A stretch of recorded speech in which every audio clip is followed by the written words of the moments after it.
रूस की तरह चीन में कम्युनिस्ट रूलर है।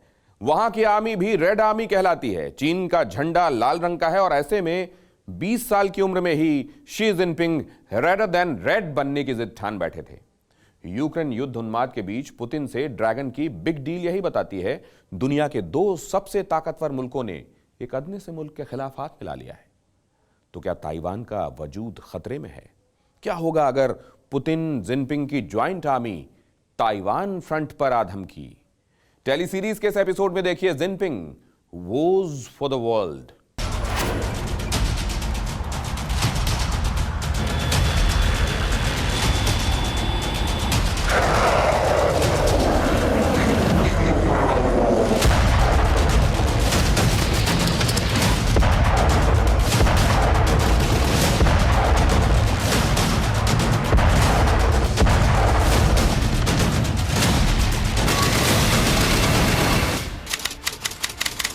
सत्ताईस मार्च 2022 कीव, यूक्रेन।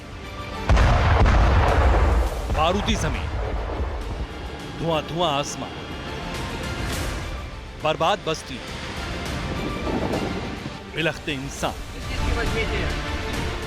जहां कोई सलामत नहीं, जहां जान की कोई कीमत नहीं, जहां सबके सिर खून सवार है, जहां सिर्फ युद्ध की चाह, जहां खून के प्यासे इंसान बसते हैं, जहां एक सेना विनाशक असलहे से और दूसरी सेना हौसले से युद्ध लड़ रही है। ये धरती का ऐसा हिस्सा है जिसके लिए दो देश आर पार का युद्ध लड़ रहे हैं। ऐसा युद्ध जिसका आगाज मिसाइल अटैक से हुआ। बारूदी बवंडर लाने वाले अग्निबाण रूस ने दागने शुरू किए। मिसाइल धमाकों से थर्राते यूक्रेन में जब तक लोग संभल पाते, वैक्यूम बम बरसने लगे। यूक्रेन रूस युद्ध के पहले दिन से महाविनाशक हथियार फटने लगे थे। खासकर रूसी आर्मी ने बेहिसाब विध्वंस मचाया। यूक्रेन की सेना ने जब जवाबी हमले शुरू किए तो जंग और भीषण हो गई। मगर इस जंग में पर्दे के पीछे कई तानाशाह अपने दांव चलते रहे हैं। इनमें सबसे आगे हैं चाइनीज प्रीमियर शी जिनपिंग, जिनके हालिया कदम बेहद खौफनाक है।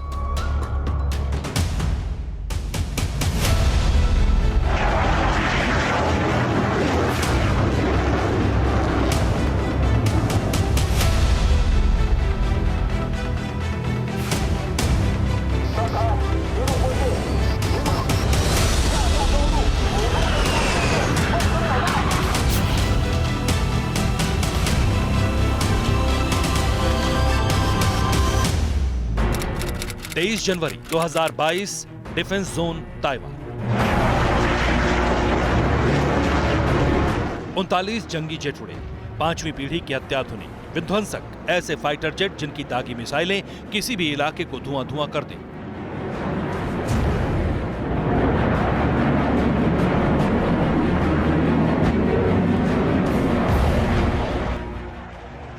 ताइवान के एयर डिफेंस रडार सिस्टम पर जब इतना बड़ा उड़नदस्ता ट्रैक हुआ तो पूरे मुल्क में इमरजेंसी सायरन बज उठा।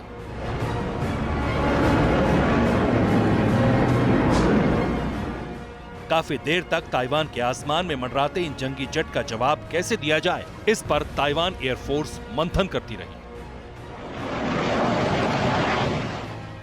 आखिरकार चीनी जेट की टक्कर में अमेरिकी फाइटर जेट F-16 को उड़ाया गया, जिसके साथ आसमानी अखाड़े में डॉग फाइट शुरू हो गई।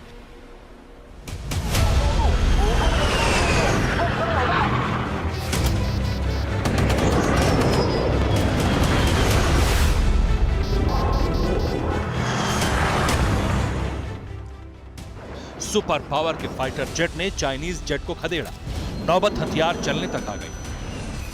मगर चीन का मकसद पूरा हो चुका था। मैसेज दे दिया गया था, ताइवान को नहीं, दुनिया के दादा अमेरिका को। ड्रैगन ने ताइवान के तबाही की तारीख तय कर दी थी, क्योंकि चीन को ताइवान के फ्रंट पर नया दोस्त मिल चुका था। दोस्त भी सबसे दमदार, अमेरिका का दुश्मन नंबर 1। जब अमेरिका चीन में चल रहे विंटर ओलंपिक्स के बॉयकॉट की मुहिम चला रहा था, तब पुतिन ने इस मुहिम को बहुत बड़ी मिस्टेक बता दिया था।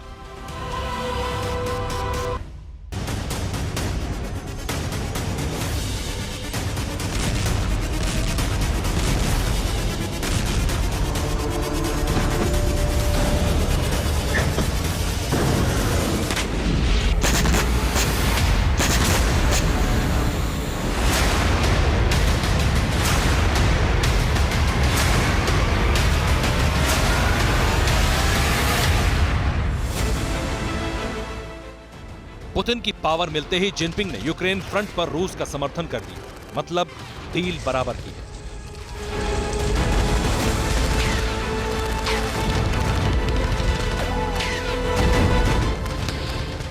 मकसद एक जैसा है, यूक्रेन में रूस जो भी करे चीन का समर्थन, ताइवान में चीन जो करे रूस का समर्थन। तो टकराव किससे है? जाहिर है दोनों फ्रंट पर ही अमेरिका अड़चन है। यूक्रेन हो या ताइवान, दोनों देशों को सिर्फ सुपर पावर ही बचा रहा है। जब तक अमेरिकी अड़ंगा है, विस्तारवादी लीडर्स की नहीं चल सकती। मगर इनके एक साथ आने पर पासा पलट गया है, क्योंकि इस मुल्क को चीन मान्यता ही नहीं देता। ताइवान को चीन अपना हिस्सा मानता है। शी जिनपिंग ने यहां तक धमकी दे रखी है कि जिस दिन चाहेंगे ताइवान को चीन में मिला लेंगे।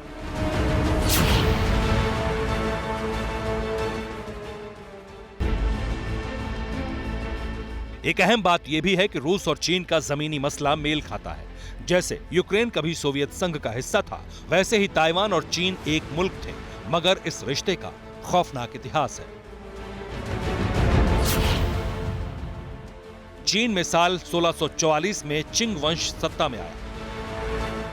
साल 1895 में चिंग ने ताइवान को जापानी साम्राज्य को सौंप दिया।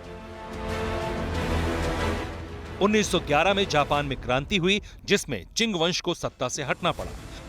ताइवान पर फिर से चीन की कुओमिंतांग का राज हो गया।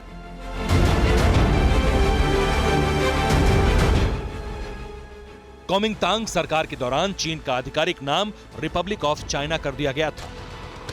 लेकिन साल 1949 में चीन में गृहयुद्ध छिड़ गया। माओ की अगुवाई में कम्युनिस्टों ने military commander Chiang Kai Shek की कुओमिंतांग सेना को हरा दिया। मगर माओ की नौसेना उस वक्त मजबूत नहीं थी। कम्युनिस्टों से हार के बाद कमांडर चैंग काई शेक ने ताइवान में जाकर अपनी सरकार बनाई। इस बीच दूसरे विश्व युद्ध में जापान की हार हुई तो उसने कुओमिंतांग को ताइवान का पूरा कंट्रोल दे दिया। यहां से विवाद भीषण होना शुरू हुआ। माओ ने ताइवान को कब्जे में लेने की कोशिश शुरू की तो ताइवान अमेरिका के पास जा पहुंचा। अमेरिका ने अपना 7वां जंगी बेड़ा तब ताइवान की पहरेदारी में उतारा।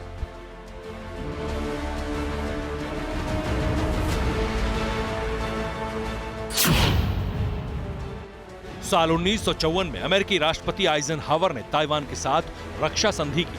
तब संयुक्त राष्ट्र संघ में रिपब्लिक ऑफ चाइना यानी ताइवान ही मेंबर था।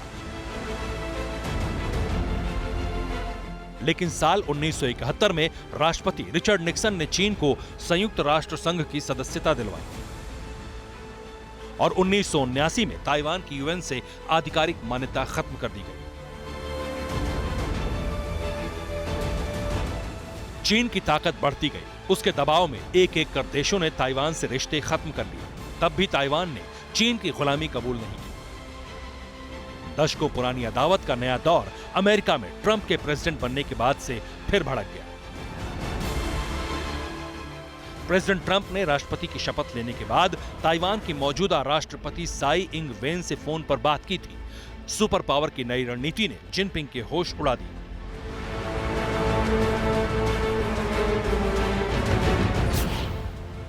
क्योंकि चीन के पास अमेरिका से सीधे जंग लड़ने की ताकत नहीं है। उसकी मिसाइलों में न उतना बारूद है, न ही उनकी मारक क्षमता इतनी है कि सुपर पावर से टक्कर ली जा सके। अमेरिकी नौसेना हो या एयरफोर्स, सब दमदार हैं। ड्रैगन आर्मी उनके आगे कहीं नहीं ठहरती। तो फिर ताइवान पर कब्जे के लिए सिर्फ और सिर्फ एक विकल्प बचा, दुश्मन के दुश्मन से दोस्ती। जिनपिंग ने यही किया। यूक्रेन फ्रंट पर अमेरिका रूस में जैसे ही तनातनी हुई, चाइनीज एजेंट मॉस्को में एक्टिव हो गए।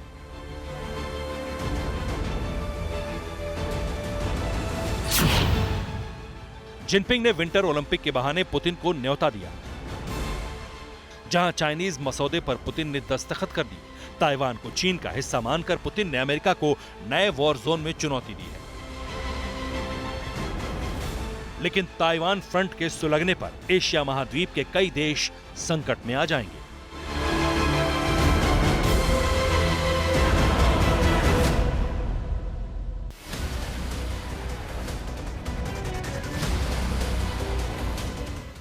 परवाह देश की, सोमवार से शुक्रवार रात 10 बजे TV9 भारतवर्ष पर।